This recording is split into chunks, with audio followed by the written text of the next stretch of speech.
It's time to turn down the noise and tune in to News You Can Use, the show that gives you a quick insight into the latest twists and turns in healthcare news, where every diagnosis comes with an order of side-splitting humor. Your hosts are Dr. Nick, a longtime host, innovator, and healthcare wizard who can prescribe a digital dose of innovation to cure even the most ailing operational inefficiencies, and Dr. Craig Joseph, the healthcare guru who can diagnose both patient and software glitches with equal precision, making sure hospitals run smoother than a well-oiled robot doc. So buckle up, because we're diving into the ER of excitement, the ICU of irrationality, and the waiting room of wacky wisdom. Now here's Dr. Nick and Dr. Craig. Welcome to the month of May. I'm Dr. Nick.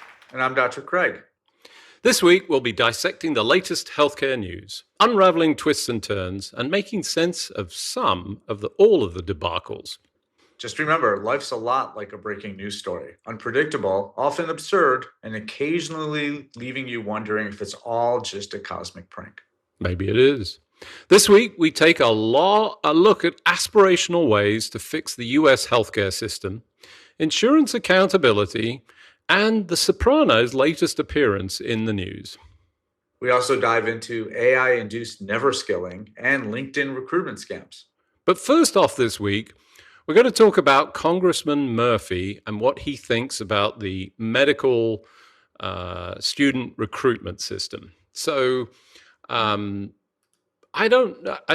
you seen this article? I had not seen this article. You hadn't seen it. So I noted this a while back. There was a recent post, and he got a lot of flack over this. I don't know the individual, but it's important to understand that, first of all, he's a physician, and he practices medicine. He's a practicing physician, and he posted something online in his feed that talked about the medical school recruitment system. And I hope I don't unfairly summarize it, but essentially what I got from it was the recruitment system is completely messed up. We're recruiting people incorrectly.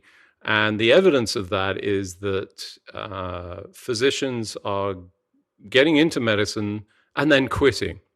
And the reason he got such a lot of flack over it was that a number of people, and myself included, bristled with this idea that it's not the system that's wrong, it's not the burnout, but we let people in wrong. And as I posted online, this really touched a nerve for me, because when I was doing a 1 and 2 and pretty much had been destroyed, was fully burnt out before I even knew what burnout was.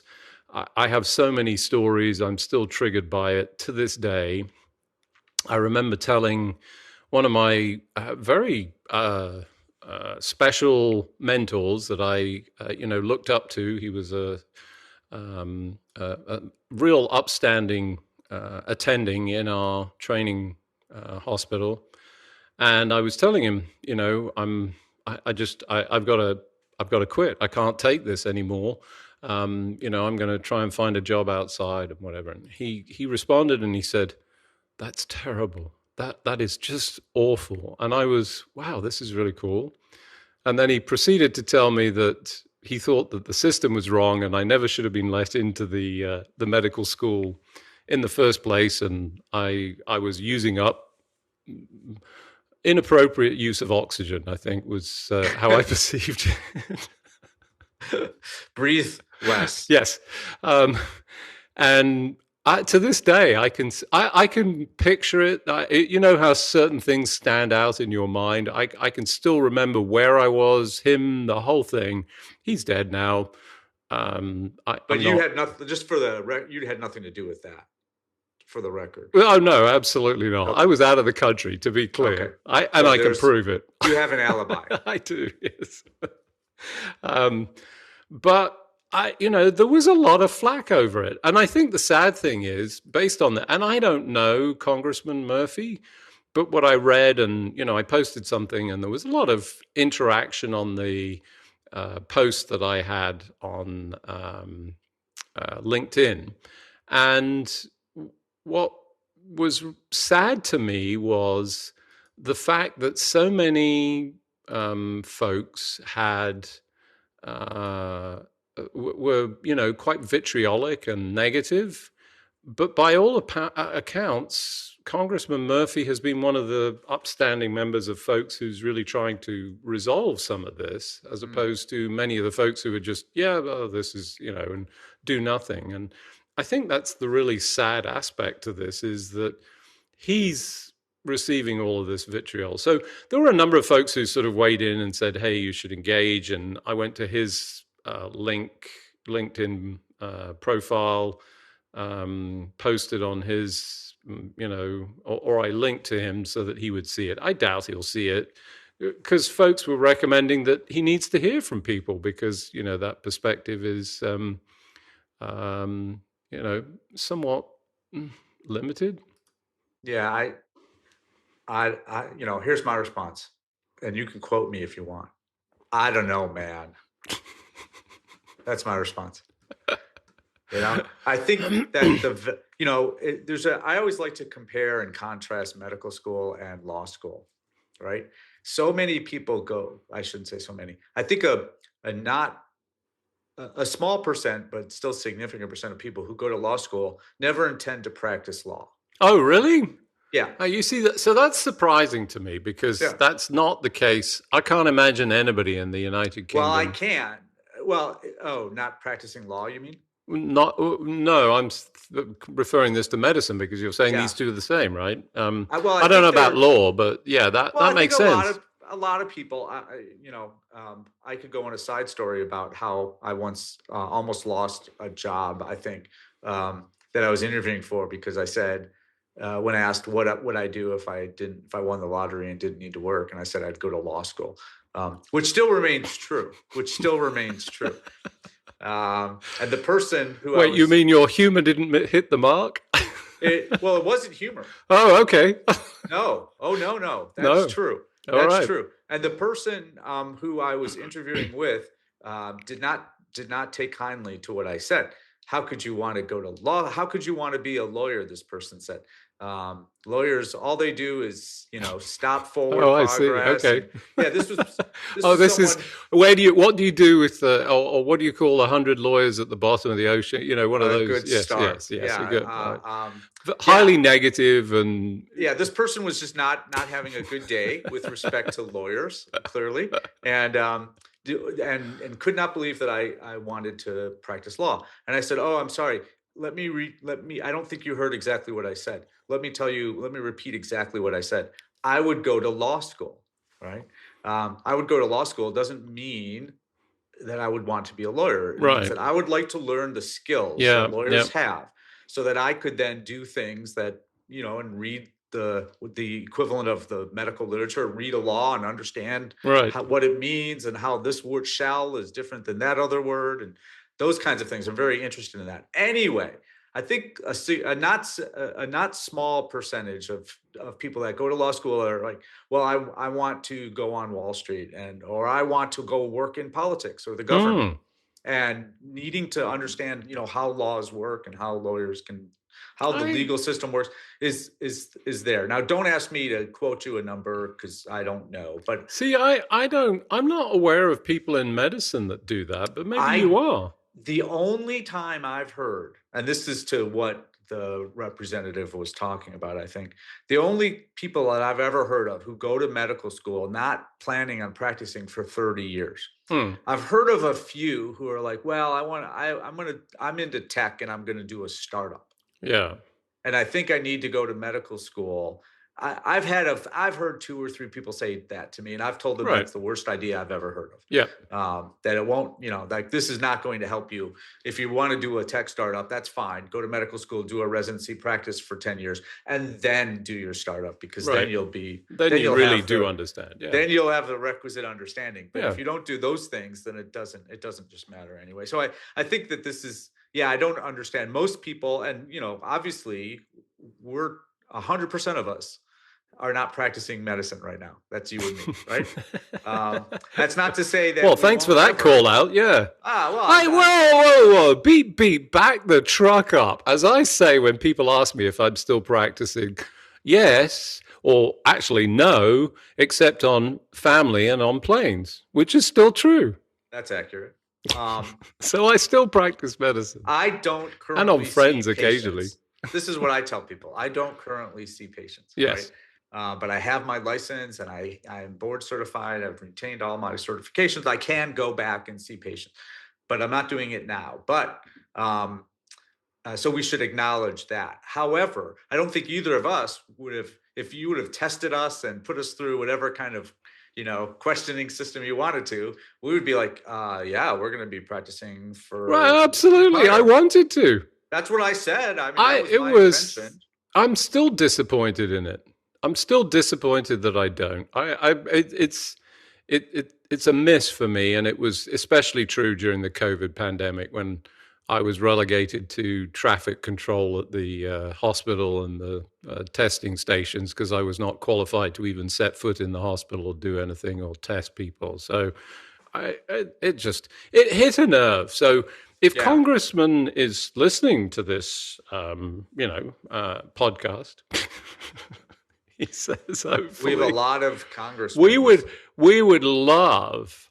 I know I would. I'm not speaking for you, Craig, but I'd love to. I'll come in.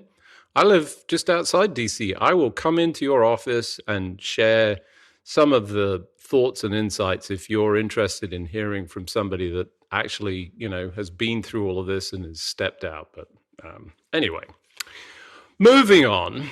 I'm glad we resolved that. Yes, absolutely. We're going to resolve a bunch of other things in a second. So let's talk about this AI-induced neuroskilling. So this was yours, right? Never skilling. I'm sorry, neuroskilling. I'm just going to say that's my eye problem that I mentioned earlier. Yeah. So this is an article that actually just came out a few days ago. It came out at the end of May in Nature Medicine, which is a pretty big deal. And it's essentially like an op-ed piece, but it's called AI-induced never skilling in medical education. Right. And so let's unpack that a little bit. A lot of things that we've been talking about, or at least in healthcare circles recently, has been de-skilling. Right. De-skilling due to AI. And the best example of that is colonoscopy. All right. And because there have been a few studies that have actually shown. So now, back in the day, colonoscopy, there's a camera and they stick it where the sun doesn't shine. And the person that's doing that, who's typically a gastroenterologist, they need to manipulate that camera and look in all the areas that they need to see, looking for very small, hopefully small signs of potential problems with regard to tumors and such. And it's possible for them, in fact, to miss sometimes smaller areas of concern, smaller lesions. And that's been a known issue since the beginning of time. And a lot of times you get better as you do it, but also you need to be concentrating and fully focused on what you're doing. Now, many colonoscopies are done with an AI that's actually sitting over your shoulder, looking through the camera and analyzing the video in real time and identifying as the gastroenterologist is moving the device through, say, oh, look over here. Oh, look over there, identifying things that maybe the doctor would have seen and maybe the doctor would not have seen. And so that's kind of commonplace now. And what these researchers did last year was take it away from some doctors and see what percentage. Taking away the AI you're talking about. Taking away the AI, thank you. And what they found was, indeed, those doctors actually did worse than they had done before. They started using AI. So they were starting to leverage, to lean on, to really need the AI to kind of help them. And that's called de-skilling. So they had that skill that they were really, really good at it. And then after using AI, they weren't quite as good, not bad at it, but not quite as good. And so that's de-skilling. This is a term I had never heard before called never skilling. And Mm. it's in reference to trainees. So think medical students and Yep. residents. And the concern that these researchers have kind of put out there is that if AI becomes a significant part of your medical school and residency, your medical training, that there are skills that you'll never be able to achieve, that you'll never really become experts in. Mm. And some of them. So they have like three mechanisms as to why this could happen. The first one they call competency acquisition failure, and that's basically that this concept of a schema of how things work and what I should be looking for to make that happen in your brain requires effort. Mm. And if someone's looking over your shoulder and when you're like, no, I don't know what the answer is, tell me what the answer is. And it just tells you what the answer is. Like you are not going through all of the pain and ugliness and time that is required to really learn that. And the concern is that within the next mechanism, calibration paradox, is that hey, without all these independent cycles of problem solving, You're never going to error learn it. recognition, you're never really going to become one. But this is not. I mean, great article. Let's be clear. I agree generally. It reminds me of the problem with pilots. Air France 447 Rio to Paris. They flew a fully serviceable A330 into the ocean and killed everybody on board because they just didn't have the skills. And the only person that did was the older pilot, captain, who had taken his break early and walked in, I think, 23 seconds before impact. And by the time he realized it was too late, they stalled the plane. This is well established. I mean, and a growing problem, right? Yeah, well, it is. Let me put a third mechanism that the third and final one that they identify, that they use big words. They call it metacognitive erosion. But I love this. So let me just read these two sentences. Sustained AI reliance may reshape professional identity. Trainees may come to understand themselves as intermediaries relaying AI outputs rather than autonomous clinical reasoners. Yeah. So yeah, if I'm the physician, my job is just to kind of tell you what the AI says and explain it to you. But it's almost impossible. It feels like the slippery slope for all of us in all professions. Although I'm going to give you the pushback, and I mean, we did see this. This is true. There was that fear when they introduced calculators, and it was a hell no from you can't have those in exams. Yes. But I don't think we've seen, I mean, sure, we've seen a decline in grades of math certainly in schools recently, but that's, separate from the whole issue. And it was the move from slide rules, and we didn't see de-skilling there. So this must be different in some way? Because it's doing French. the work, I guess. Au contraire, mon frère. Oh, nous sommes en français, bien sûr. Hein? Yeah, exactly right. I'm not sure what I just said, but au contraire, you can't work that out. No, I do know what I said. You said, well, we've not seen de-skilling there. We certainly, with calculators, have seen de-skilling, right? People don't know how to do. They can't do mental maths. Yeah, that's true. That is true. Yep. A lot of times, I would say they can't even do math. They can't do. Yeah, hand somebody some cash in a shop, and you'll see that for real. Right. So there is some. I'd say that there is de-skilling. Right? Oh no! Wait! Hand them notes and a couple of coins. That'll really confuse them. What the hell are you giving me 6 cents here? Well, I want $1 back. and that's fine. But I mean, that is de-skilling. Well, it is. Fair comment. However, I think we would all agree that going to, understanding math, having basic math skills does not require you to do long division, right? And so it's okay that you've lost the ability. I mean, I would struggle if you asked me to do, what is 5,461 divided by 17? Oh, I Like, thought you were a savant, but there I you go. mean, I could probably, the last time I did that was probably 4 or 5 decades ago. So that's fine. And yes, and I think I'm sorry, I don't buy that, but okay. well, but let's get the back. fact that you ever did that. Oh, wait, you did it on paper. You're not doing it in your head. No, not in my head, Right. but even on paper. There are people that do that. So, to your point, right? Oh, calculators are not the end of the world. The world continues on. The question is about de-skilling, not never skilling. Well, should we take AI out of those, colonoscopy machines? No, I don't think anyone's saying that. But should, doctors be trained?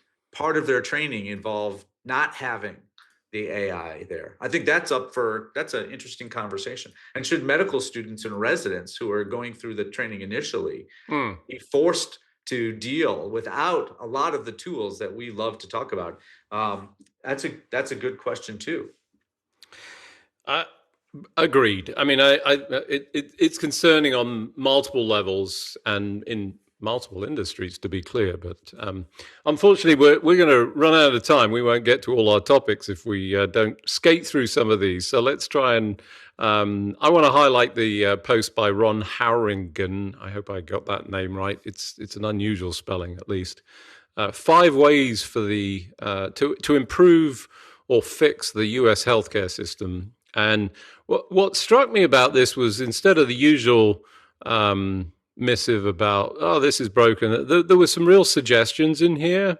I think for the most part, or at least you and I certainly agreed on it, break up big medicine. I mean, I think the monopoly system, the insurance monopoly as well, there was some maybe controversial, at least in the United States, not in every other country on the planet, to be clear, but, universal coverage of some description seems to raise people's hackles. But, I think people misunderstand that term. But the one that really, I think, stood out for both of us, and we were both, oh, hell yeah, was the make the insurance denials medically liable. And, that feels like a doozy for me. If you're going to deny care when the physician said we need X or Y, you ought to be liable for that, right? I could not agree more. Of course, the insurance company is going to say, "Oh, we're not saying that you can't get." Yeah, right. We're simply saying that we're not going to pay for the procedure, right? Which is the equivalent of not being able to get the procedure. That's exactly. We're not. So you're not able to use it. Absolutely. There should be some skin in the game for that physician or that company to be essentially practicing medicine. I could not agree more, and I think that would fix a lot of the issues. Are there times where it's wrong and you should have oversight? Absolutely. No question. Absolutely. But if you're going to have that oversight, you need to take the you can't have your cake and eat it without taking the liability. It's fair dues. It just that seems like a doozy to me, but I guess it was aspirational. Anyway, moving on. A couple of other things to mention. If you're on LinkedIn and you're not getting scammed, then lucky you. But the scams are getting more sophisticated. They're trawling your profile, pulling out employment, names, companies, experience, and then sending you notes via email, typically, that appear to come from actual recruitment companies with logos and all of that. But if you then look at the email address, it's a bloody-blah@gmail.com. So there are some tells, right? But it was, and depending on your profile, whether it's switched on or not, you told me you haven't had any. I get a constant stream, probably 2 or 3 a day. Yeah, I mean, I think I get a few, but I don't look at them. Or if I'm in a good mood, which is uncommon, I will say, "Oh, thank you so much. I'm not interested." And please tell me you don't do that. I do it occasionally when I'm in a good mood. No, don't respond. Do not respond. as long as it says gmail.com, I feel like they probably work for Google. And, is that not how it works, Nick? I don't No, know. it is. You have got to cut them loose. Report spam. It helps the rest of us. Responding does not help. That actually empowers more actual. But a lot of them are princes from Nigeria, and I feel like royalty deserves some respect, Nick. You of all people should know this. Oh, here we go. The royal family and all the money we pay for that the rest of the world enjoys and says, well, yeah, we love it, but we're not paying for it. All right. And then finally, just very briefly, did you note that the Sopranos character has reappeared in the general news, from the original Scammers? And I've been rewatching that series because it's just great. It's nice and simple. It's easy to watch and just relax on. And they were definitely the original Scammers, albeit without technology, although they did have cell phones, which, they didn't use. They went to pay phones, which must confuse people if they're watching it now. But I saw a picture of Raul Castro, and I had to do a double take. It was Junior from The Sopranos. It was shocking. Yeah, apparently they're not related. But yeah, the picture does just look like him, and I don't know how that happened, but hopefully no one will confuse the two. I think I don't know. I should know, but I think he probably is. He may not be dead in real life, but anyway, Junior is not appearing in Cuba, at least as far as we know. Unfortunately, that's good. As usual, we find ourselves at the end of another episode exploring healthcare's mysteries before they became your emergencies. Until next time, I'm Dr. Nick. And I'm Dr. Craig.